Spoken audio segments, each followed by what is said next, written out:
Financial गुरु और rich dad poor dad के लेखक जो हैं रॉबर्ट कियोसाकी ने एक बार फिर बड़ी चेतावनी दी है। उन्होंने अपने सोशल मीडिया प्लेटफॉर्म एक्स पर पोस्ट करके कहा कि दुनिया के इतिहास का सबसे बड़ा आर्थिक संकट यानी फाइनेंशियल क्रैश जो है इसी साल आएगा। इसके अलावा उन्होंने कहा कि बेबी बूमर्स की रिटायरमेंट सेविंग्स खत्म हो जाएगी और कई बूमर्स जो हैं वो बेघर हो जाएंगे, उनको अपने बच्चों के साथ रहना पड़ेगा।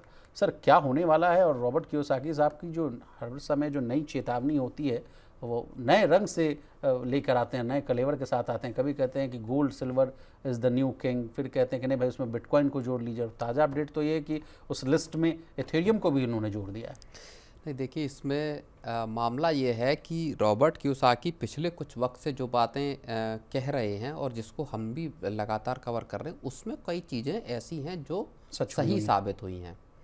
जैसे कि गोल्ड और सिल्वर की मार्केट में तेज़ी।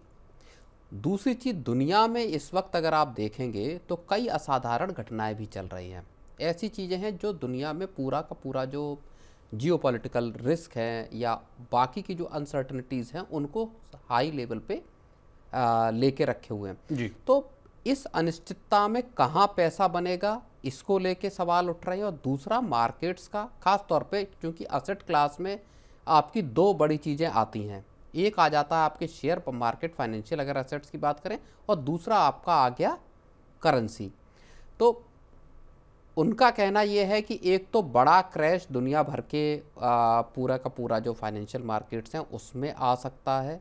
और इसी वार्निंग के साथ वो कहते हैं कि जो फिएट करेंसीज मतलब आपका बॉन्ड हो गए, प्रिंटेड एसेट्स हो गए, उसमें जब आप पैसा लगा रहे हैं तो वहाँ भी अब आप बुरी तरह से फंसने वाले हैं। वहाँ पे आपको लॉसेस होंगे तगड़े। और इसीलिए जो वो पीछे से कहते आ रहे हैं, और हमने इस चीज़ को देखा भी होते हुए, जिस तरह से सिल्वर भागा या गोल्ड भागा, और इसी साल की शुरुआत से अब तक अगर आप रिटर्न देखेंगे तो वो साधारण रिटर्न का सर 45% से ज़्यादा है और सिल्वर का 60% से ज़्यादा है। बिल्कुल। और बिटकॉइन को भी जोड़ना चाहिए सर। अगर हाल फिलहाल में अगर कुछ क्रैश को हटा दिया जाए तो बिटकॉइन ने भी अच्छा खासा रिटर्न्स इन्वेस्टर्स को दिया है। आज बिटकॉइन भी अच्छा खासा आज भी चढ़ा है जी। तो रिकवरी देखी गई जो एक क्रैश आया उसके बाद।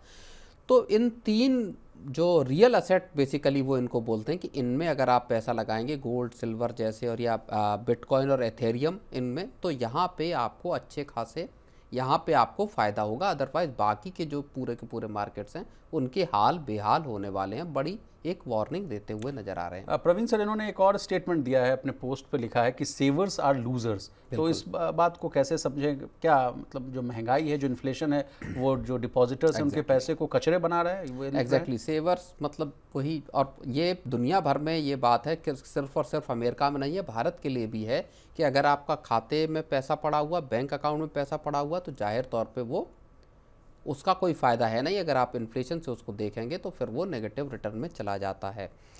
लेकिन अगर आप उसको इन्वेस्ट करेंगे तो वहीं पे फ़ायदा होगा। और भारत के लिए ख़ास तौर पे ये एक बड़ी अगर हम भारतीय संदर्भ में देखें तो ये एक बड़ी सीख है आम लोगों के लिए, जो जिनको लगता है कि बैंक में या बैंक एफडीज़ में पैसा डालेंगे तो वहाँ एक तरह की मुश्किल आपको हो सकती है उनके हिसाब से। अब आपने सीख वाली बात को जोड़ दिए सर, तो उन्होंने खुद भी कहा है अपने पोस्ट में कि लोगों को अपने फाइनेंशियल इंटेलिजेंस में बढ़ोतरी करनी चाहिए। उन्होंने कहा कि सिल्वर और इथेरियम के बारे में जो मैं कह रहा हूं कि इसको खरीद लीजिए या इसमें आगे आपको भविष्य में पैसा बनेगा, उसके बारे में उन्होंने कहा कि इसके फायदे और नुकसान दोनों को समझिए। जो इन्हें पसंद करते हैं उनकी भी बात सुनिए और जो इनका विरोध करते हैं इनकी भी बात सुनिए, और फिर उसके बाद अपने अनुभव और उसके बाद जो है अपनी मतलब लब्बो लुबाब यही है सर कि खुद भी पढ़िए। पैसा आपका है, आपको लगाना है, तो डिसीजन भी आपको लेना है। नहीं, बिल्कुल इस बात में कोई दो राय है नहीं कि फाइनेंशियल लिटरेसी, और फिर वही बात आ जाती है कि भारत के लिहाज से ये चीज़ें और रेलेवेंट हो जाती हैं क्योंकि फाइनेंशियल लिटरेसी का देश में उतना ज़्यादा पेनिट्रेशन है नहीं। लोगों को पता नहीं है कहाँ पैसे लगाएं, कैसे पैसे लगाएं। आज के दौर में भी लोग ठगे जाते हैं, फाइनेंशियल फ्रॉड होते हैं।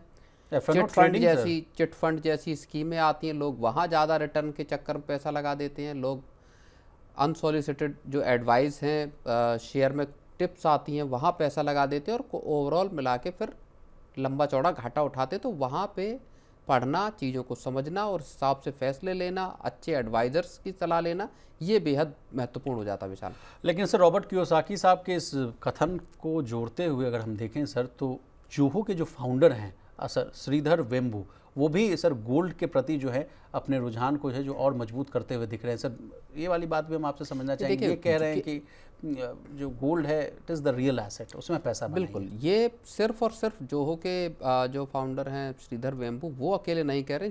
तमाम दिग्गज जो अब तक मार्केट्स को लेके बुलिश थे या इस तरह की चीज़ों को, और हमेशा से गोल्ड को लेके या बाकी इस तरह की रियल जो एसेट्स हैं जिनको कियोसाकी कहते हैं। और सर माफ़ी कीजिएगा, आपको रोक रहा हूँ, ये राय इस समय भी बहुत महत्वपूर्ण हो जाती है जब लोगों के बीच में इस तरह की उहापोह की स्थिति है कि डिजिटल करेंसीज में पैसा लगाएं कि सोने में पैसा लगाएं।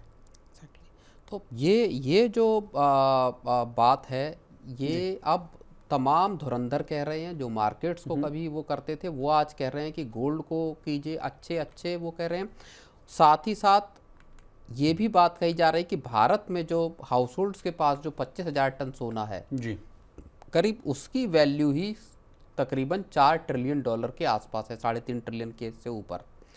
तो भारत के लिए एक बड़ा मौका है कि क्योंकि पूरी दुनिया में देखिए गोल्ड सिल्वर के साथ हो क्या रहा है, सप्लाई कंस्ट्रेंट है, नई सप्लाई क्रिएट होना मुश्किल है, लेकिन डिमांड बहुत ज़्यादा है।